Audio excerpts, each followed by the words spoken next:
As consecutivas, elas vão colocar uma consequência, certo? Espera aí, toda hora eu paro para adicionar, viu, povo aqui. Então, vou dar um exemplo aqui. Ó, tamanho é o descaso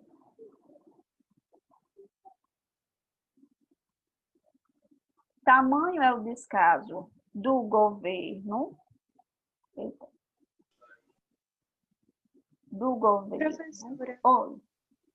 na estrutura não, na oração subordinada, se eu usar, tipo, só os causais, com forma concessivas, usar, tipo, uns 3 só, já vai estar bom.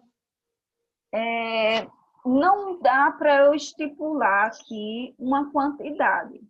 É importante que cada período seu tenha ou uma oração subordinada, ou uma oração intercalada, ou uma inversão sintática. Então, por exemplo, você não precisa colocar oração subordinada no texto inteiro, tá? Mas na maior parte dos períodos, certo? Então, não tem essa regra de você precisar colocar no período inteiro, ou no texto inteiro. Mas na maior parte do texto, eu quero que vocês entendam isso. Na maior parte do texto precisa ter oração subordinada. Ok?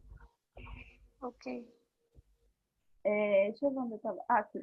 Tamanho de estado do governo que a população não tem serviços de saúde de qualidade.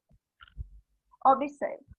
Quando eu coloco tamanho é o estado do governo, eu estou dizendo o seguinte, olha, aqui, eu tenho uma relação de causa e consequência. Por quê? Porque eu digo assim, tamanho é o estado do governo. Qual a consequência disso? Que a população não tem serviços de saúde, tá? Então, estou estabelecendo aí uma relação de causa e consequência, ok?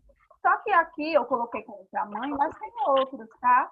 Aqui tem tanto que, de maneira que, de forma que, de sorte que, de modo que, tá? Então, vocês podem, se não souberem utilizar a palavra tamanho, podem utilizar outra conjunção, tá? Proporção.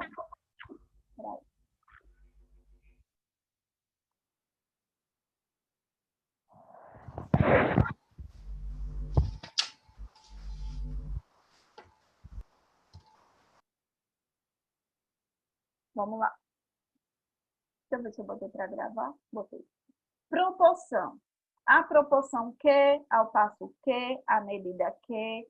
Eita, tem a proporção que duas vezes. Observe, eu posso dizer assim, ó.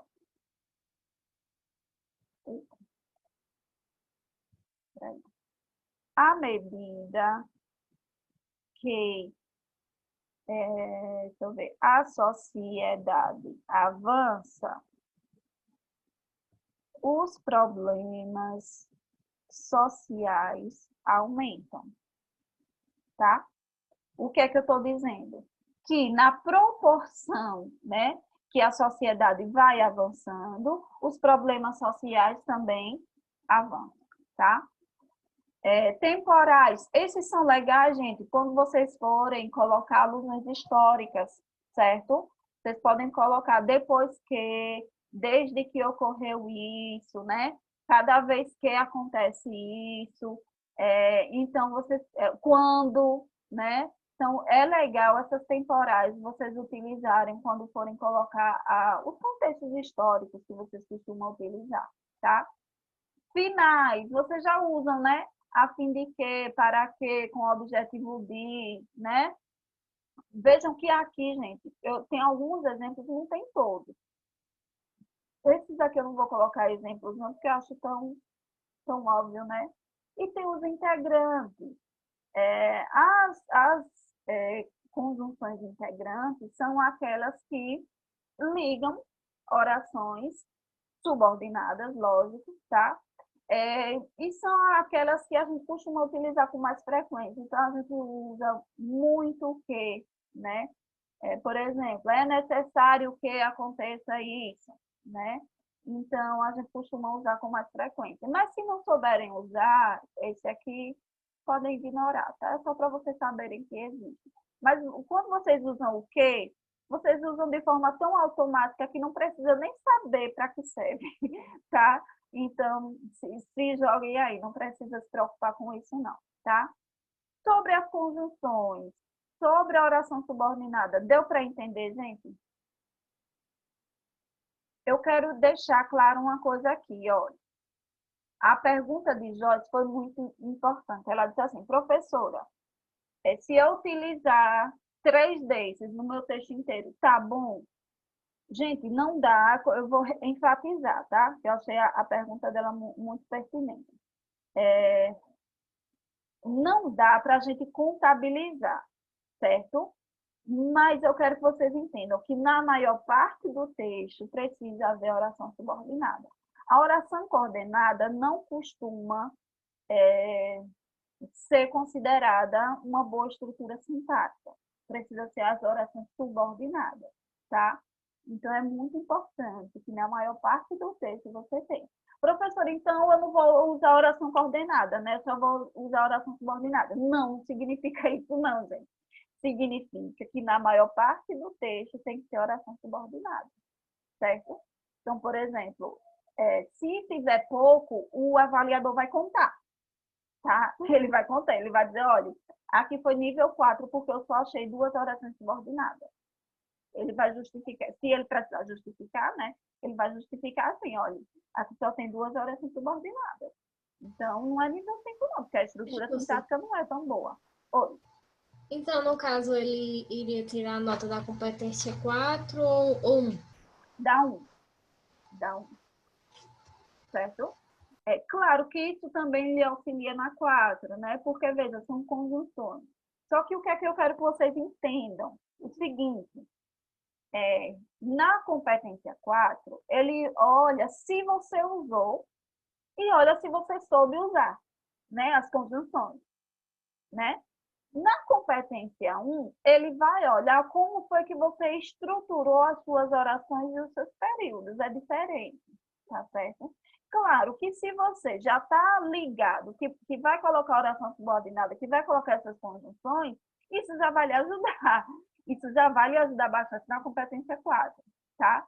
Mas, por exemplo, se você, digamos, você não usa oração subordinada, mas quase todo início de período você coloca um conectivo. Você se saiu bem na competência 4, mas não se saiu bem na competência 1. Entendeu? Porque, por exemplo, se você colocou conectivos dentro dos seus parágrafos para iniciar os períodos, né? Você já demonstrou que você sabe usar, que você usa. Mas aí dentro das orações você não usou. Eu quero enfatizar outra coisa. Aqui nós estamos falando de conectivos que são utilizados para ligar orações. É para que vocês entendam, que muita gente ainda não tinha entendido até pouco tempo, que a gente não usa conectivo, não é só para ligar períodos. Tem gente que acha que só precisa colocar conectivo no início dos períodos, né? Mas a gente também usa conectivos para ligar orações, para deixar a nossa estrutura sintática legal, ok? Então, é isso que eu quero que vocês entendam. Oi. Eles são mais usados depois da vírgula, né? Isso, depois da vírgula. Na maioria das vezes. Eu não vou colocar como regra, gente. Por quê? Porque eu não posso dizer assim, olha, sempre separe uma oração subordinada com vírgula. Não posso dizer isso porque não se aplica em todos os casos, tá? Mas como vocês viram aqui nos exemplos, na maioria das vezes a gente coloca vírgula, tá? Mas aí eu não vou entrar em questão de vírgula agora, senão vou confundir a cabeça de vocês, porque é uma regra que não se aplica a todas as orações subordinadas, tá? Mas se aplica a maioria delas, a questão da vírgula. Pronto, alguma dúvida sobre isso?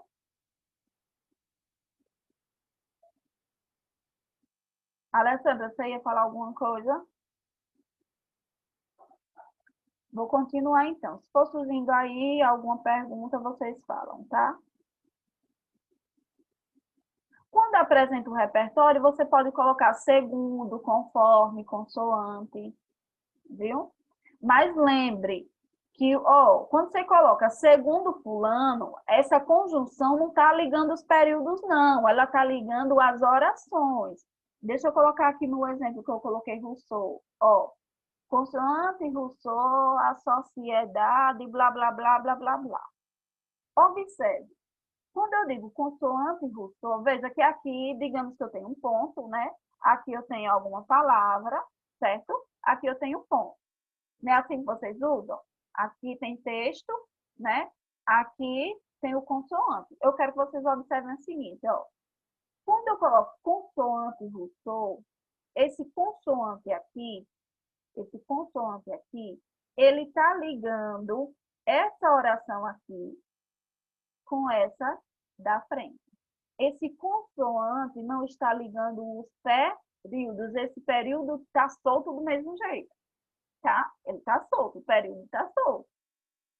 Por quê? Porque o consoante não está ligando períodos. O consoante liga orações e não períodos. Quero que vocês entendam isso, tá?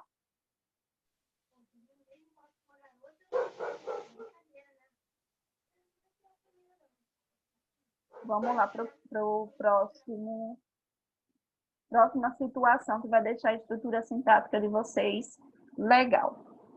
Utilize. Deixa eu ver o que eu vou botar primeiro. Se eu vou trabalhar, ver o que é maior. Trabalhar o maior primeiro.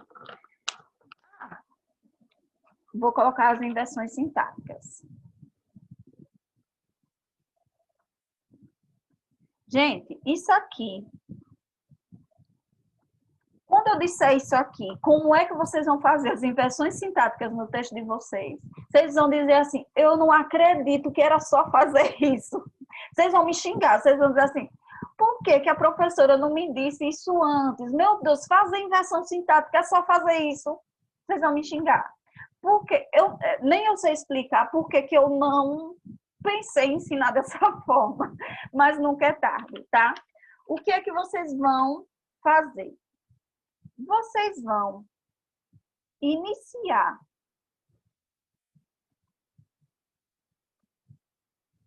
as orações de vocês com verbos. Veja, já saímos das orações subordinadas. Agora a gente está nas inversões sintáticas, tá? Lembram que são 3? Oração subordinada, inversão sintática, né? E oração intercalada. São esses 3. Como é que você vai fazer inversões sintáticas? Iniciando as orações de vocês com verbos. Como assim, professora? Como é que eu vou fazer isso? É só usar essas expressões que eu vou escrever aqui, tá? É fundamental. É essencial. Repare, que besteira, né? Tem gente que já usa isso, né? Mas eu quero que vocês entendam que quando estão usando, estão fazendo inversões sintáticas. É importante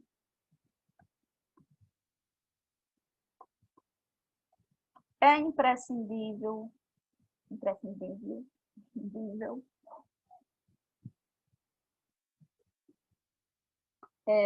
é necessário. Vou colocar aqui, assim, algumas situações, mas aí se vocês forem lembrando de outros verbos, ou se na hora da redação lembrar de outro verbo que vem assim dessa forma, podem utilizar sem problema, tá? Pronto. Além disso, vocês vão colocar verbos de forma impessoal, tá? Utilize verbos impessoais. Vou colocar aqui. São esses verbos impessoais. Percebe-se, nota-se, constata-se. Deixa eu botar embaixo. Constata-se. Tá? Quando você coloca verbos impessoais, automaticamente, Tá? Vejo que vocês estão começando a oração com verbos, ó. Quando eu digo é fundamental, ó, o verbo aqui é fundamental, é essencial, já tem o verbo.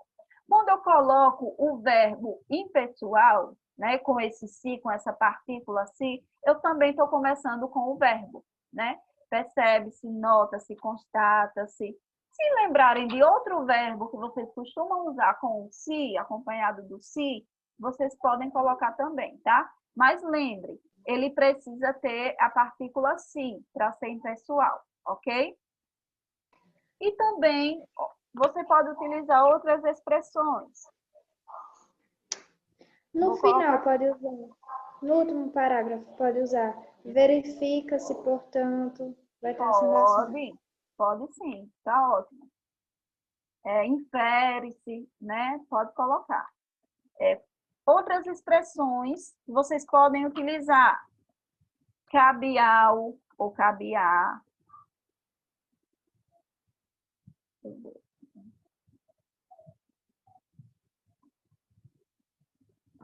Cabe-ao, confere a ou confere ao. Compete a.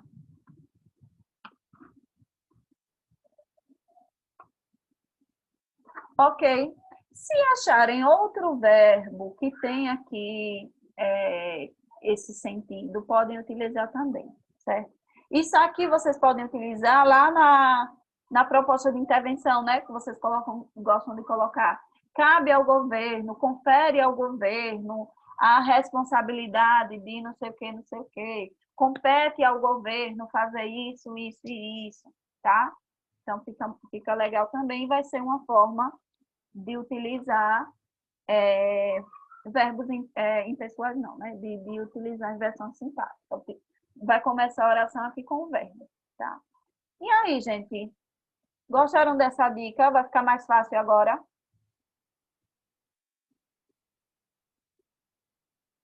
Uma informação importante, olha. Cuidado para não ficar repetitivo também, viu? Por exemplo, colocar é fundamental numa oração e na oração seguinte colocar é essencial, fica repetitivo. Tente dar um tempo, certo? Pule aí algumas orações, alguns períodos para depois usar o é necessário, é imprescindível. Enfim, tente não colocar um em cima do outro não, que fica chata também a leitura, viu? Cuidado para não exagerar. Não é porque você tem que usar que você vai ficar colocando isso em todas as orações, não. Viu? Vai precisar equilibrar.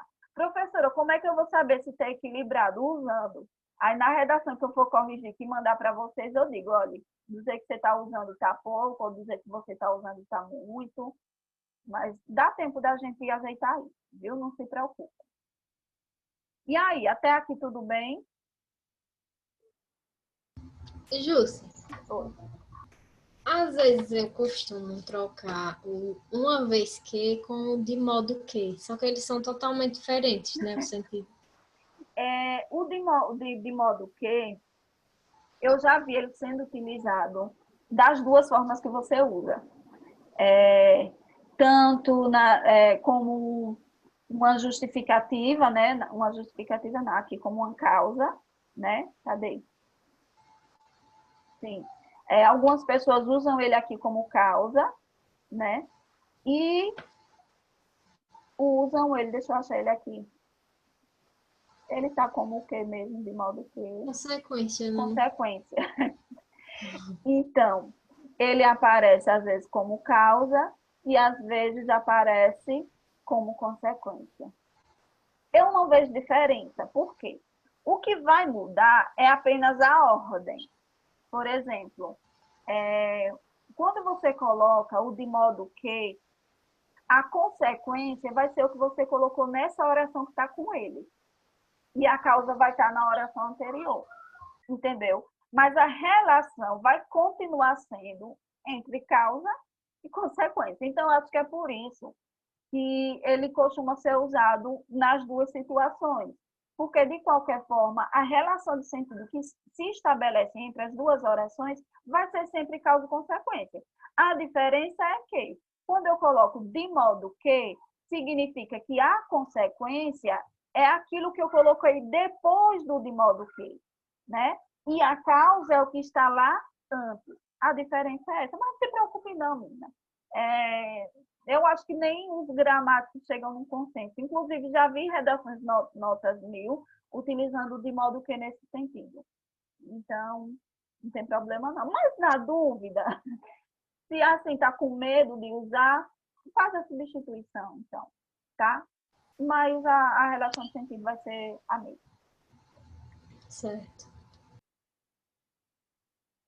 Gente, e o último tópico agora. Vejam, são 3, né? A gente já viu oração subordinada, a gente já viu inversão sintática e agora a gente vai trabalhar orações intercaladas.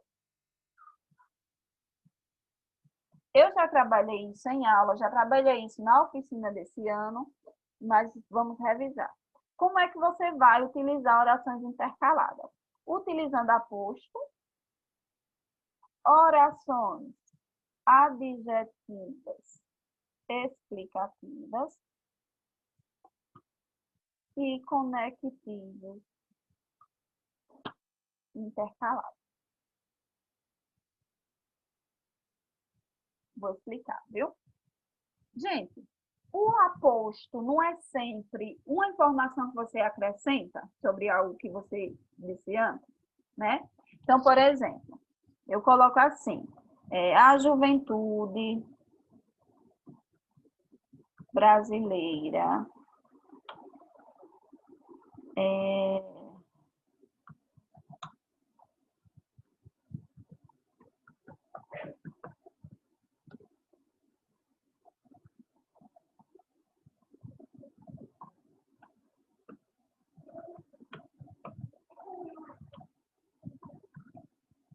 preste atenção aqui. A juventude brasileira sedenta de oportunidades, ou seja, precisa de oportunidades, né? Essa informação que eu coloco aqui, ó, ela vai ser um aposto, tá? Por quê? Porque ela está complementando não, né? Ela está acrescentando uma informação sobre algo que eu disse anteriormente. Lembrem que o aposto vem sempre entre vírgulas. Aí, por que isso é uma oração intercalada? Porque a oração mesmo é assim. A juventude brasileira pede auxílio do Estado. A oração é essa. Só que eu intercalei com um aposto. Aí é por isso que eu chamo de oração intercalada, porque no meio daquela oração eu acrescentei alguma coisa. Deu para entender? Então, aqui, quando eu utilizo o aposto, eu estou utilizando uma oração intercalada. Foi intercalada por o quê? Por um aposto. Esse aposto precisa vir como? Entre vírgulas, certo? Lembrem, aposto é sempre quando eu acrescento uma informação. Não precisa não, Érica. Não precisa ser... É porque, assim, eu utilizei aqui a palavra sedenta, tem um sentido meio que figurado, né? Não é por isso, Érica? Não era uma palavra muito adequada, não. Eu deveria trocar para vocês não acharem que é legal utilizar na redação. A outra. Silmara disse, e pode usar metáfora na redação? Não pode não, gente. É porque agora eu não lembrei de outra palavra. Eu vou mudar, gente, para não atrapalhar a cabecinha de vocês. Tá, necessitada. Botei necessitada. Sedenta realmente ficava no sentido figurado. Ficava muito metafórico mesmo. Então, não ficaria legal, não. Perdão aí. Foi a palavra que eu achei na hora, gente. Ah, sobre a questão das aspas, que Érica perguntou. Se eu for utilizar um termo metafórico, se eu for utilizar um termo informal, eu coloco entre aspas, gente, não é para utilizar termos metafóricos, nem termos informais, tá? As aspas não tiram o caráter metafórico, nem tiram o caráter informal da palavra. Então, por exemplo, tem gente que coloca as aspas sabendo que a palavra está informal e coloca entre aspas. Se você sabe que ela está informal, você sabe que ela não deve estar no seu texto. Então, não utiliza, certo? Você só vai utilizar as aspas no seu texto ou para citação, ou então para um título de uma obra, por exemplo. Geralmente a gente usa aspas, e nem é obrigatório. É que eu gosto que vocês utilizem, tá? É facultativo, no caso. Mas assim, só isso, só vai usar aspas para isso no texto de vocês. Ou para colocar uma citação direta, ou então para colocar um título, tá? Um título de uma obra, de uma música, de um livro, certo? Agora, não utilizem aspas para palavras, não, tá? Não fica legal, ok? Então, se sabe que a palavra é informal ou que tem um sentido metafórico, não utiliza.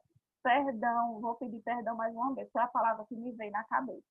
Mas eu achei que vocês não iam entender que essa palavra era para usar no texto.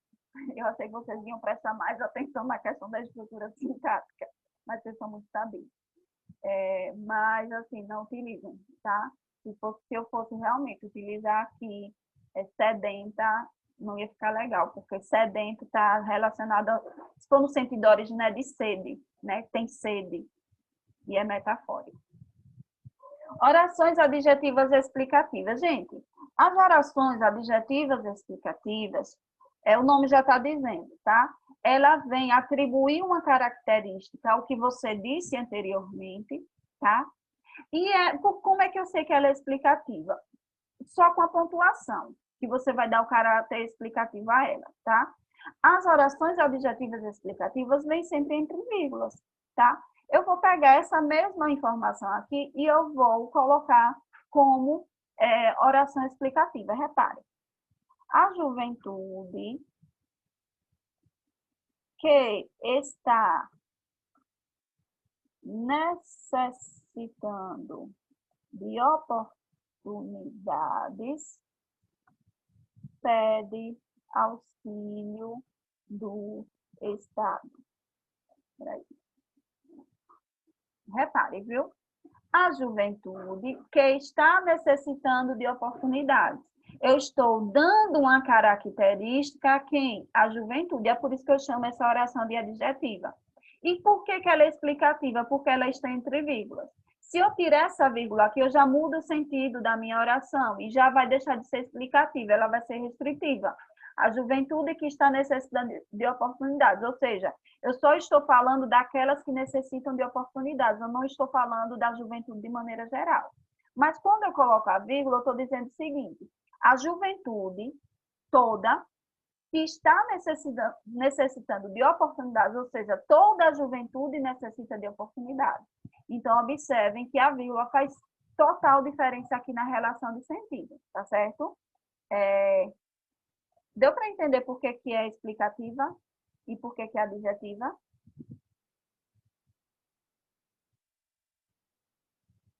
Sim, gente? Então, aí? Sim. Tá. Meu tempo está acabando, mas eu estou acabando também. Vamos lá. Próxima situação que você vai utilizar a oração intercalada. Conectivos intercalados. Quando você for colocar um conectivo entre um período e outro, você pode pegar aquele conectivo e mudar de lugar. Eu vou explicar. Vocês, quando forem terminar, por exemplo, os parágrafos de vocês costumam colocar assim, ó. Portanto, no final dos parágrafos, tá? Nos parágrafos da argumentação. Portanto, infere-se que... Repare, viu? Portanto, infere-se que... Quando eu coloco esse portanto aqui, ele está na ordem normal, ele não tem nada intercalado aqui, ok? Mas quando eu inverto, repare como vai ficar, viu? Infere-se, vírgula, portanto, vírgula de novo, que, e continua a minha oração. Repare a diferença aqui, ó. Nesse exemplo aqui em cima, o portanto está no início do período, tá? Nesse exemplo aqui embaixo, o portanto está no meio do período, ou seja, ele está intercalando uma oração. Esse, portanto, é um conectivo. Então, eu pego o conectivo e coloco ele no meio da oração, para poder fazer uma oração intercalada, deixar a minha oração intercalada. Então, em vez de colocar, portanto, infere-se que, você vai colocar, infere-se, portanto, que. Olha como é fácil. É difícil fazer isso? Quem já faz? Infere-se, por conseguinte, ficaria bom também. Pode ser. Qualquer um que dê o sentido de finalidade, de consequência, ou qualquer outro conectivo, viu? Por exemplo, desse modo, nota-se. Aí eu posso trocar. Nota-se desse modo que...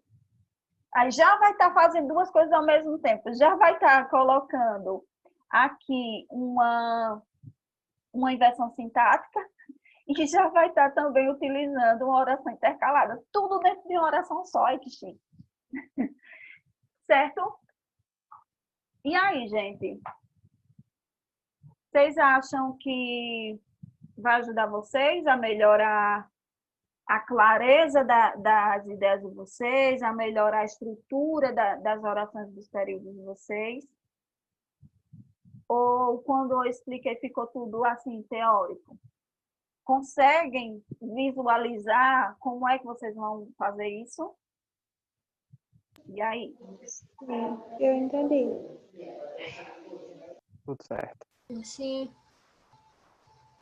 Acho que ficou mais fácil para saber usar. É isso que eu quero. Foquem nisso, tá?